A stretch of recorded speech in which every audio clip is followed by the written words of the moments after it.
کتونکو مینوالو السلام علیکم.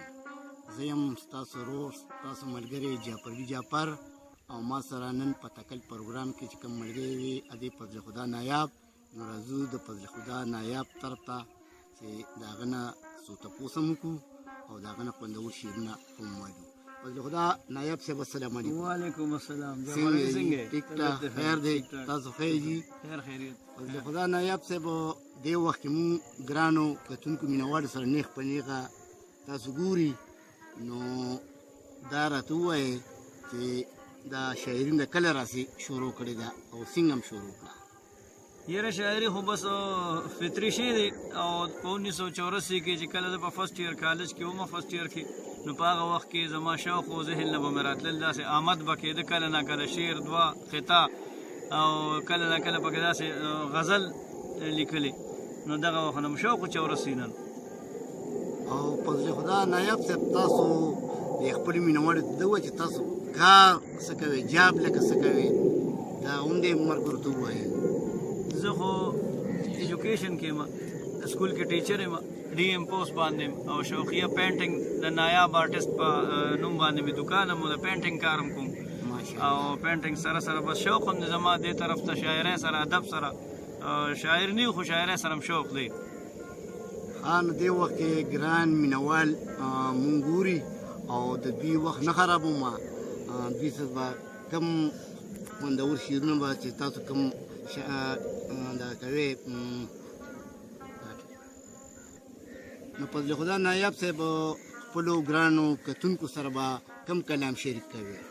جعفري جعفر دا یو غزل دی. ارشاد. اشنا مې خواله په مسکا راغې اشنا مې خواله په مسکا راغې اشنا مې خواله په مسکا راغې څومره په ناز او په ادا راغې واه ډېر ښه.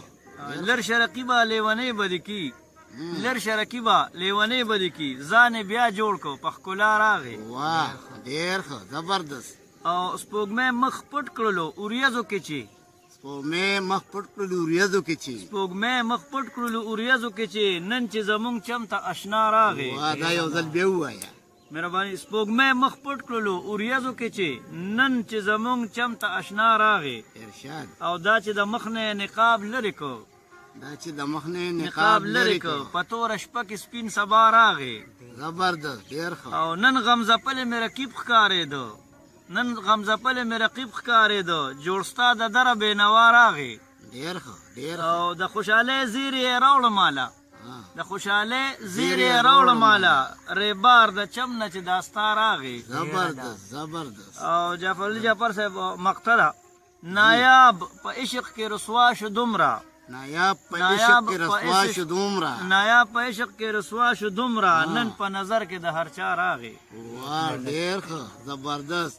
دا و فضل خدا نایاب صاحب چې تاسو ته خوندور کلام واورېدو په اخره کې فضل خدا نایاب صاحب د ګرانو مینوالو ته به څه پیغام ورکړي څه میسج به ورکړي؟